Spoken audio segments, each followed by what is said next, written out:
Now, Doug, as I said at the top there, I mean, it was a lot calmer overnight last night, wasn't it, after days of riots there? Violence rarely seen in the country. What prompted it? What prompted it immediately was the decision by the Dutch government last Saturday to impose a much tougher lockdown measure. That is a curfew that takes effect at 9 p.m. every night till 4:30 in the morning. Now, it really came as a shock to a lot of Dutch because the Netherlands had been a country that, almost in the Swedish mold, had been very resistant to the types of measures we've seen elsewhere to fight COVID-19, measures such as mask wearing, such as imposing curfews of the type that we've been living through here in France, now beginning at 6 p.m. every night.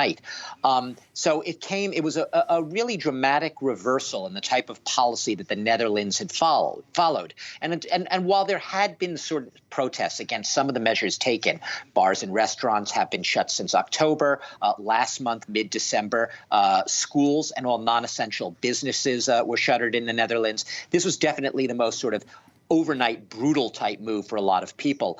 So what prompted it were those lockdown measures. But that doesn't mean necessarily this was very violent, as you said, a lot of these riots. And it wasn't just Amsterdam. It wasn't just Rotterdam. It was towns across the nation, including small towns. In fact, the protests started in a small village in the north of the country called Urk, which is considered the Bible Belt of the Netherlands, and spread elsewhere after that. Not always everyone out there necessarily simply anti-lockdown, anti-curfew. There were a lot of things, pent-up frustrations, resentments against the government in general that brought people out into the street. But it did become violent, Stuart, as you said. In one case, a COVID-19 testing center was burned, rocks, fireworks thrown at police, looting of stores. And the Dutch government has really had quite a firm response. They've called these rioters scum. They've called them criminals. And they said that this has nothing to do with, free and fair and peaceful protest. So, Doug, I suppose the question now, was this a one-off bout of rioting, or could there be more to come?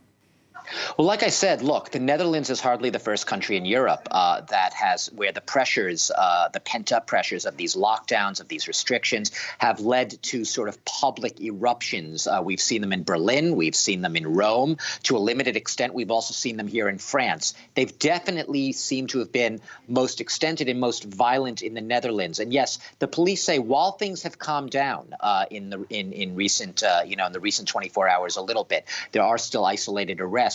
They fear that, in the words of one, that the genie is out of the bottle, that this could still come back because the rioters themselves, those who've participated, it's not simply people who are against curfew, anti-lockdown measures. It's brought sort of into cahoots, unified a very diverse array, Stuart. So you have far-right protesters, some of them anti-immigrant, blaming immigrants for these riots. Others who are anti-vaxxers, so they're protesting against vaccines. You also have football hooligans taking to the streets. They claim they're simply patrolling the streets, trying to protect hospitals and testing centers from being looted and shops from being looted and burned. The government has another take on that. They say that this diverse array, while motivated by different interests to come to the streets, they do share a common theme. They're mostly young, teens and in their 20s, and they're motivated, whipped up by social media platforms, especially far-right platforms where they congregate on platforms such as Telegram, such as Snapchat.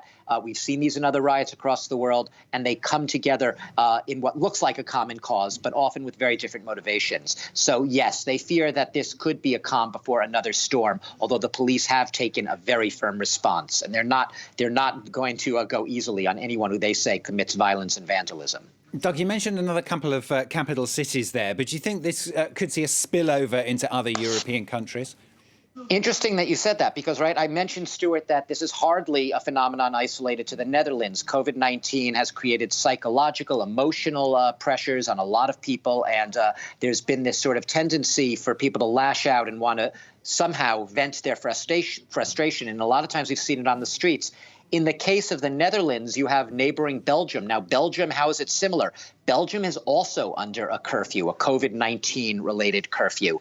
And their police, especially in the border towns with the Netherlands, are concerned that this type of violence, there could be copycats, emulators. They see what's going on. The same social media calls to protest in Belgium. So, yes, there are definite fears of spillover, and perhaps not just in Belgium, but in other countries where we've already seen protests, or where in the face of what a lot of authorities fear could be a new wave coming due to the British variant and other variants, mutant strains of this virus, which could lead to a rise in cases. You could have more lockdowns, more government-imposed restrictions, and that in turn could lead to a lot of not just controversy through debate, but also perhaps people taking to the streets in violent actions or a backlash against the government imposing these restrictions.